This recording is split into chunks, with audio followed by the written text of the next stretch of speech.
Alam niyo ba na sa Nepal, ang Diyos nila ay in the flesh nilang nakikita at sinasamba? Ang tawag sa kanila ay Kumari, the living goddess of Nepal. Ang Kumari ay isang batang babae na pinaniniwala ang earthly form ng Diyosang si Taleju. Imagine, kahit mismong hari at mga leaders ng bansa nila ay lumuluhod at humihingi ng blessing sa kanya bago sila maupo sa posesyon. Ganun siya ka-powerful in the eyes of the people. By the way, the Kumari tradition is a blend of both Hinduism and Buddhism religions. Yung idea of a living goddess comes from Hinduism, like yung pagsamba kay Taleju. Yung mga rituals and cultural practices naman nila, kagaya ng pagpili ng Kumari from a Buddhist family, come from Buddhism. So, paano nga ba nila pinipili ang kanilang living goddess? Okay, number 1, dapat galing siya sa Newar Shakya caste. Newar itself means ito yung mga indigenous people nila na mga original inhabitants bago pa naging unified kingdom ang Nepal. Ngayon, sa Newar community ay may mga several groups at isa dyan ang Shakya. They are under the job category of goldsmith or mga tagagawa ng alahas na usually ay mga religious items. At dahil nga dyan, Shakya people are seen as pure and spiritually connected. Kaya isa yan sa mga rason na ang pagpili ng Kumari ay dapat sa clan nila, which is Shakya. Number 2, they chose their living goddess young, as in bata pa. As early as 3 years old na dapat wala siyang kahit anong sakit or peklat at dapat nagtataglay siya ng tinatawag nilang 32 physical perfections. Things like makinis na balat, magandang ilong, mahabang pilik mata, mahinahon na boses, etc. etc. No? Basta dapat maganda siya. Yun. Tapos may fearlessness test pa silang category kung saan ilalagay itong mga batang candidates sa madilim na room na mala haunted house ang dating, na may mga scary mask at pugot na ulo ng hayop. Tapos may sound effects na malakas at creepy. Yung ganun ba? So, yung mapipiling Kumari, dapat dead mo lang sa kanya yan. As in, kalmado lang siya at hindi siya natatakot.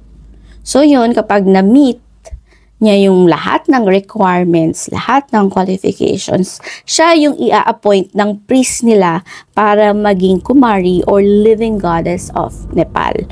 Pero until when, hanggang kailan siya magiging Diyos nila? It's not forever, no? May timeline lang, and that's when kapag nag-start na siyang reglahin. Yun na nga, madedethrone siya, and again, maghahanap na ulit sila ng panibagong sasambahin.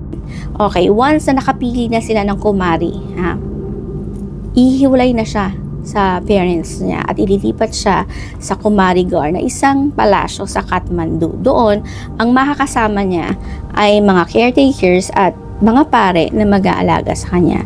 Well, pwede naman siyang bisitahin ng family niya anytime, no? Pero yung pakikitungo ay hindi na dapat gaya ng dati. Now, very formal dapat. Meaning, kahit pa yung parents niya ay luluhod at magdadasal din sa kanya bilang goddess. Now, kapag may mga bisita at ibang tao ay hindi siya nagsasalita, hindi mo na siya pwedeng kausapin. Puro facial expressions lang ang pinapakita niya na kapag nag-smile daw sa yung Kumari, it means good luck and blessings. Kapag sumimangot naman daw or tumulo yung luha niya, it means bad omen or warning. But most of the time, kung mapapansin niyo sa mga pictures and mga videos, yung Kumari ay laging naka-poker face. No? As in, parang wala lang. Stable lang, ganon. Dahil nga sa kanila, pininiwalaan nila na ang Kumari ay earthly embodiment of Goddess Taleju na nagrepresenta ng kapangyarihan, dignidad, at pagkamahinahon. So, in short, tinrain siya to act divine. Meaning, hindi siya pwedeng maging smiling face or lagi nakangiti. Kasi, that would make her look too human. So, dapat no showing of emotions like anger, fear, or sadness. Dapat lagi lang siyang composed, tahimik, at misteryoso. Like a true goddess watching over her people. Ganun.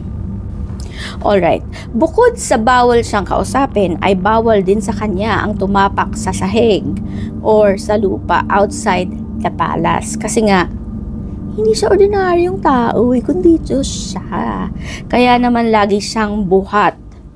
At nakakalabas lang siya kung may mga mahahalagang festivals kagaya ng Indra Jatra kung saan pinoprocession siya, pinaparada siya sa kalsada at libo-libong tao ang dumadagsa doon para sambahin siya. Pero kung iisipin nyo, parang pinakaitan siya ng normal childhood Kasi habang ibang bata ay naglalaro sa labas at pumapasok sa school, ay eto siya, isang bata sa Nepal na nakatira sa palasyo, iniidolo at sinasamba bilang isang Diyos. Tapos kapag nag-reach na siya ng kanyang puberty at niregla na siya, ay babalik na siya ulit bilang isang normal na tao. Diba? Parang ang hirap ng adjustments noon. Kasi na-train siya bilang Diyos-Diyosa nila her entire childhood. Tapos all of a sudden, you're not special anymore. Kaya hindi ako nagtataka, bakit nahihirapan mag-move on yung karamihan na naging kumari. Question is, ano sa tingin nyo?